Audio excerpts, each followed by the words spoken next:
Hello students, मेरा नाम है उदय सिंह और मैं आपको आज पढ़ाने वाला हूँ आसियान के बारे में।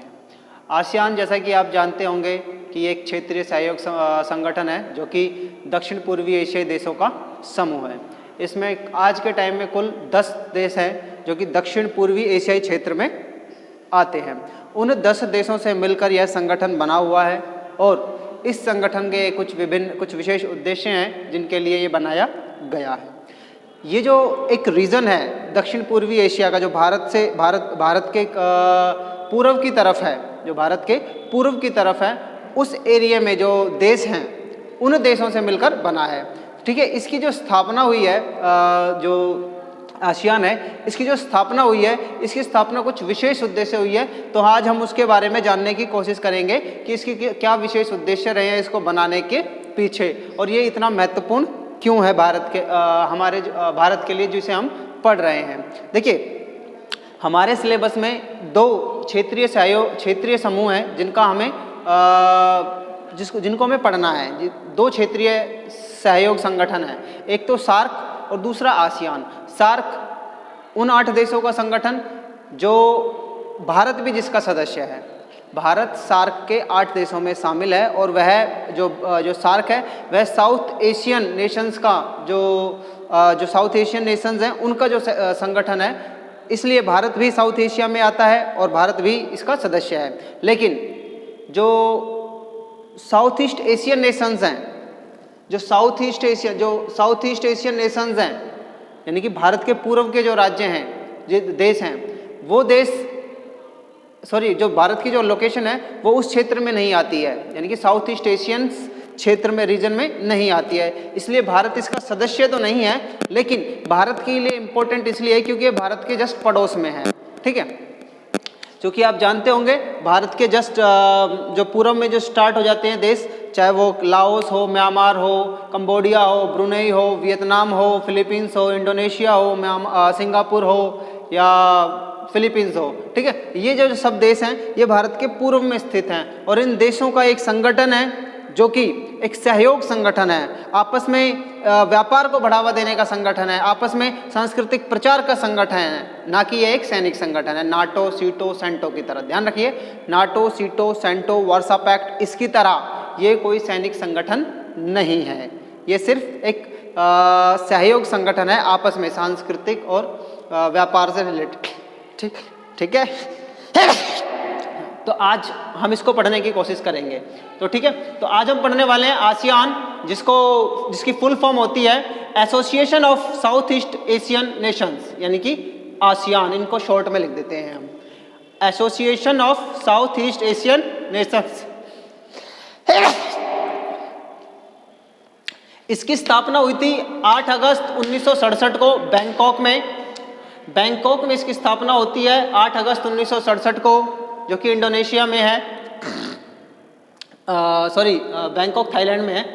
और इसके सदस्य जो संस्थापक सदस्य थे, यानी कि जिन 5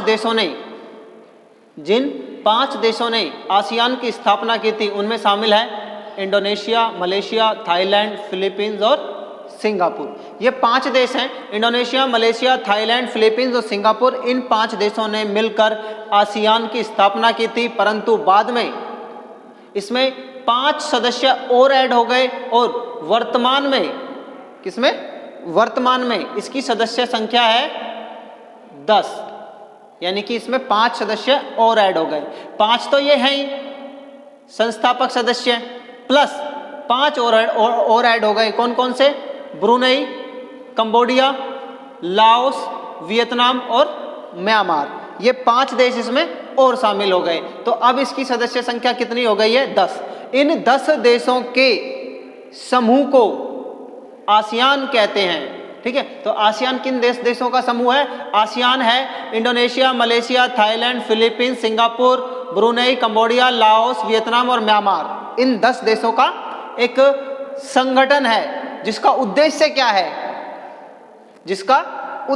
है? देखिए, हम उद्देश्य के बारे में जान लेते हैं कि इसका उद्देश्य क्या है। देखिए, इसका सबसे पहला जो उद्देश्य है आसियान का, वो ये है कि आर्थिक प्रगति को त्वरित करना और स्थायित्व देना। जो सदस्य देश हैं, जिसके सदस्य देश हैं 10 के 10, उन 10 के 10 जो देश हैं उन देशों में आपस में जो आर्थिक जो प्रगति है उसको तेज करना, जो उनकी आर्थिक प्रगति है, जो उनकी विकास की गति है आर्थिक उसको तेज करना और उसको स्थायित्व देना। ऐसा नहीं कि ऊपर कभी नीचे जा रही है कभी गिर रही है, ठीक है, उसको स्थायित्व देना और तेज करना। दूसरा परस्पर सहयोग राजनीतिक, सामाजिक, सांस्कृतिक, आर्थिक आदि क्षेत्रों में, यानी कि जो ये देश हैं 10 देश हैं ये परस्पर सहयोग करेंगे किन क्षेत्रों में? राजनीति के क्षेत्रों में, सामाजिक क्षेत्रों में, सांस्कृतिक क्षेत्र में और आर्थिक क्षेत्र में। इन क्षेत्रों में यह एक दूसरे का सहयोग करेंगे। और तीसरा जो इसका उद्देश्य है वो ये है कि सामूहिक सहयोग से समस्याओं को हल करेंगे, यानी कि ये जो देश हैं 10 के 10 जो देश हैं आपस में जो इनकी समस्याएं हैं उनको हल करने के लिए सामूहिक सहयोग का प्रयोग करेंगे, युद्ध का प्रयोग नहीं करेंगे समस्याओं को हल करने के लिए। और ये व्यापार को बढ़ावा देंगे आपस में, यानी कि ये देश 10 के 10 देश आपस में बढ़ावा देंगे व्यापार को, यानी कि एक दूसरे के साथ ज़्यादा से ज़्यादा व्यापार करेंगे बजाय और देशों के साथ व्यापार करने के, आपस में व्यापार को बढ़ावा देंगे। ये है इसके मेन उद्देश्य। अब हम बात करेंगे कि आसियान के कार्य एवं भूमिका क्या है, मतलब इनकी अंतर्राष्ट्रीय स्तर पर क्या भूमिका है, अंतर्राष्ट्रीय राजनीति में इनकी क्या भूमिका है और इनके क्या कार्य हैं अंतर्राष्ट्रीय लेवल पर। चूंकि है कि अंतर्राष्ट्रीय संगठन है भाई, ये क्या है? अंतर्राष्ट्रीय क्षेत्रीय संगठन है। तो अंतर्राष्ट्रीय क्षेत्र में इसकी क्या भूमिका है, क्या इसके क्या कार्य हैं, उनके बारे में जानेंगे। देखिए इसका सबसे पहला जो कार्य है वो ये है संस्कृति का आदान प्रदान करना, यानी कि ये जो देश हैं यह अपनी संस्कृति का आदान प्रदान करना चाहते हैं, प्रसार करना चाहते हैं एक दूसरे के यहाँ और विश्व के अन्य देशों में भी, ठीक है। दूसरा इनका जो मुख्य कार्य है अंतर्राष्ट्रीय अर्थव्यवस्था की मांग, सॉरी यहाँ पर मैंने नई लिखना था, नई अंतर्राष्ट्रीय अर्थव्यवस्था की मांग, जिसे हम कहते हैं इंग्लिश में नियो, NIEO, नियो की मांग करना, न्यू इंटरनेशनल इकोनॉमिक ऑर्डर, यानी कि नई अंतर्राष्ट्रीय अर्थव्यवस्था की मांग करना। यानी कि अर्थव्यवस्था की जो पुरानी जो डर्रे हैं, यानी कि जो IMF है, वर्ल्ड बैंक है या WTO है, वर्ल्ड ट्रेड ऑर्गेनाइजेशन, ये मतलब ये आर्थिक संस्थाएं हैं, इन आर्थिक संस्थाओं में कुछ बदलाव की मांग करते हैं। उस बदलाव की मांग को कहते हैं न्यू, यानी कि न्यू इंटरनेशनल इकोनॉमिक ऑर्डर, यानी कि हिंदी में कह सकते हैं नई अंतर्राष्ट्रीय अर्थव्यवस्था, यानी कि नियो की मांग करता है। यानी कि पुरानी जो आर्थिक जो संस्थाएं हैं अंतर्राष्ट्रीय लेवल पर, विश्व बैंक जैसी, अंतर्राष्ट्रीय मुद्रा कोष जैसी या विश्व व्यापार संगठन जैसी, इनमें तब्दीली चाहता है, इनमें परिवर्तन चाहता है, ठीक है, इसको कहते हैं नियो। तो नियो की मांग करता है ये। दूसरा है नेक्स्ट इसका कार्य या इसकी भूमिका है दक्षिण पूर्वी एशिया को मुक्त व्यापार क्षेत्र बनाना। यानी कि दक्षिण पूर्वी एशिया है ना, यानी कि ये जो देश हैं दक्षिण पूर्वी एशिया के देश हैं, ये दक्षिण पूर्वी जो क्षेत्र है उस क्षेत्र के देश हैं, उस क्षेत्र को क्या बनाना? मुक्त व्यापार। मुक्त व्यापार से क्या मतलब है? मुक्त व्यापार से मतलब है कि बिना रोक टोक के व्यापार कर सकें, निर्बाध रूप से, बिना किसी प्रतिबंध के आपस में व्यापार कर सकें। नेक्स्ट है कृषि के क्षेत्र में सहयोग करना, यानी कि ये चाहते हैं कि आपस में हम देश कृषि के क्षेत्र में सहयोग कर सके एक दूसरे के साथ। और नेक्स्ट जो है साझा व्यापार स्थापित करना, यानी कि ये एक ऐसा बाजार स्थापित करना चाहते हैं, एक ऐसा व्यापार स्थापित करना चाहते हैं जिससे कि ये देश आपस में ज़्यादा से ज़्यादा व्यापार कर सके और एक दूसरे के साथ आर्थिक प्रगति को बढ़ा सके। नेक्स्ट है छठवां पॉइंट है दक्षिण पूर्वी एशिया को परमाणु मुक्त क्षेत्र बनाना। छठवां क्या है? दक्षिण पूर्वी एशिया को परमाणु मुक्त क्षेत्र बनाना। यानी कि इनका एक उद्देश्य और कार्य ये है कि इस क्षेत्र को, यानी कि इन 10 देशों को या इस क्षेत्र को कोशिश ये की जाएगी कि इस क्षेत्र में किसी देश के पास कोई परमाणु हथियार ना हो और ना ही उसे प्राप्त करने की ये चेष्टा करें। यानी कि परमाणु हथियारों से मुक्त क्षेत्र घोषित करा है इन्होंने इस क्षेत्र को कि हमारा सदस्य देश, कोई भी सदस्य देश परमाणु हथियारों को ना प्राप्त करेगा, ना प्राप्त करने की कोशिश करेगा। तो ये इसके बहुत बड़े महत्वपूर्ण उद्देश्य और कार्य और भूमिका है। अब हम बात कर लेते हैं इसके सामने चुनौतियां क्या है इन उद्देश्यों को प्राप्त करने में। भैया जो इनके उद्देश्य हैं उनको प्राप्त करने में इनके सामने क्या चुनौतियां हैं? देखिए इसकी जो सबसे बड़ी चुनौती है वो ये है कि सदस्यों में आम सहमति नहीं है। यानी कि इसके जो 10 देश हैं आपस में आम सहमति नहीं रखते, कोई किसी बात पर विवादित है, जैसे कि थाईलैंड के क्या नाम है इंडोनेशिया के साथ विवाद चलते रहते हैं, ऐसे ही कई देशों के आपस में एक दूसरे के साथ सीमा विवाद या अन्य कोई विवाद चलता रहता है। दूसरा है महाशक्तियों का हस्तक्षेप होता है इन क्षेत्रों में। इन क्षेत्रों में महाशक्तियां अपना अपना हस्तक्षेप करती हैं। चाइना भी वहाँ पर हस्तक्षेप करने की पूरी कोशिश करता है और अमेरिका भी पूरी हस्तक्षेप करने की कोशिश करता है।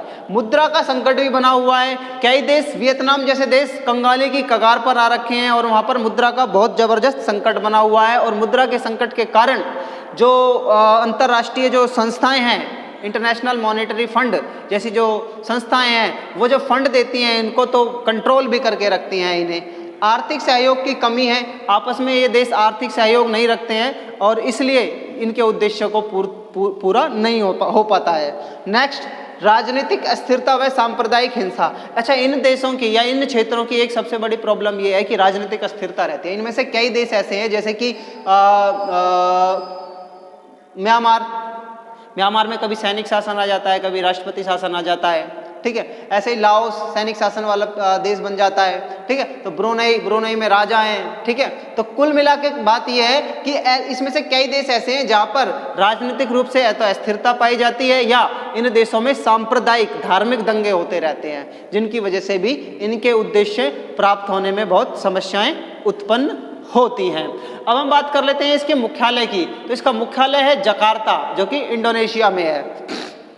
कहाँ है इसका मुख्यालय? जकार्ता। कोई पूछे आपका कि आसियान का मुख्यालय कहाँ है? जकार्ता इंडोनेशिया में है। इसकी स्थापना हुई थी 8 अगस्त 1967 को और इसका पहला शिखर सम्मेलन, इसका जो पहला शिखर सम्मेलन है वो कहाँ हुआ था? वो हुआ था 1976 में बाली, जो कि इंडोनेशिया में है। पहला शिखर सम्मेलन 1976 बाली इंडोनेशिया में है और अभी हाल ही में इसका जो शिखर सम्मेलन हुआ है वह 2020 में वियतनाम में हुआ है। कहाँ हुआ है? 2020 में वियतनाम में। और भारत में इसका क्या रोल है? भारत का क्या रोल है इसमें? भारत इसका पूर्ण वार्ता भागीदार है 24 जुलाई 1996 से। 1992 में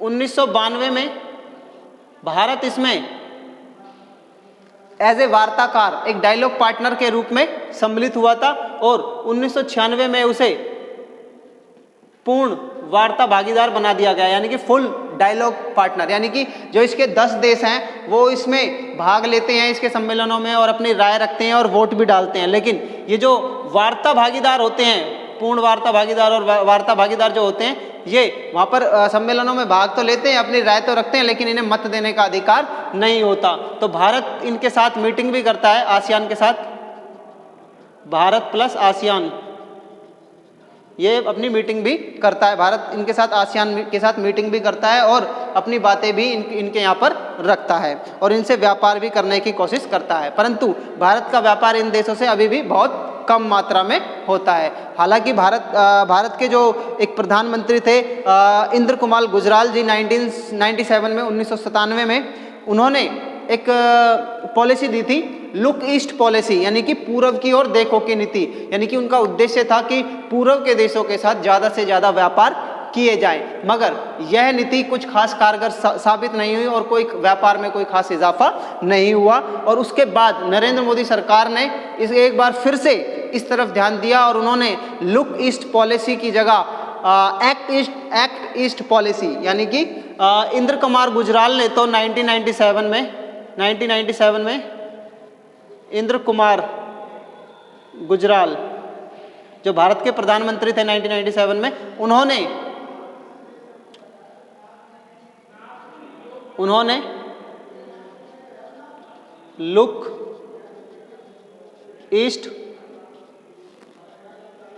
पॉलिसी दी कि एक ऐसी नीति, यानी कि लुक ईस्ट पॉलिसी, यानी कि पूर्व की ओर देखो की नीति अपनाई। लेकिन जो हमारे नरेंद्र मोदी जी हैं, प्रधानमंत्री, माननीय प्रधानमंत्री जी नरेंद्र मोदी जी, उन्होंने एक्ट ईस्ट पॉलिसी दी। एक्ट मतलब कि ईस्ट में काम करो, इन्होंने कहा ईस्ट में देखो, लुक मतलब देखो। इंद्र कुमार गुजराल जी ने कहा कि ईस्ट में देखो, यानी कि पूर्व में देखो, पूर्व में देखने की नीति अपनाई। वहीं जो हमारे प्रधानमंत्री नरेंद्र मोदी जी है उन्होंने एक्ट यानी कि वहाँ पे काम करो यानी कि ईस्ट में काम करो की पॉलिसी अपनाई, लेकिन इससे भी कभी कोई खास इजाफा नज़र होता हुआ नज़र नहीं आ रहा है। तो कुल मिला के बात यह है कि ये आसियान जो देश हैं वह दक्षिण पूर्वी एशिया के क्षेत्र के देश हैं और इनका संबंध आपस में एक दूसरे के साथ सहयोग करने के लिए बने हुए संगठन के रूप में है। भारत भी इनके साथ अपना व्यापार बढ़ाने का इच्छुक है, परंतु भारत का जो ज़्यादातर व्यापार है वह अरब के देशों के साथ होता है, प्रशांत महासागर अरब सागर से होता हुआ पूर्व इधर क्या नाम है पश्चिम के देशों के साथ और यूरोप के साथ होता है, ना कि पूर्व के देशों के साथ। ठीक है, तो भारत के साथ यही समस्या है कि भारत इस तरफ के देशों के साथ ज़्यादा व्यापार नहीं कर पा रहा है। तो ये था हमारा आज आसियान का टॉपिक जो आज आपको आई होप समझ में आ गया होगा। थैंक यू आज के लिए।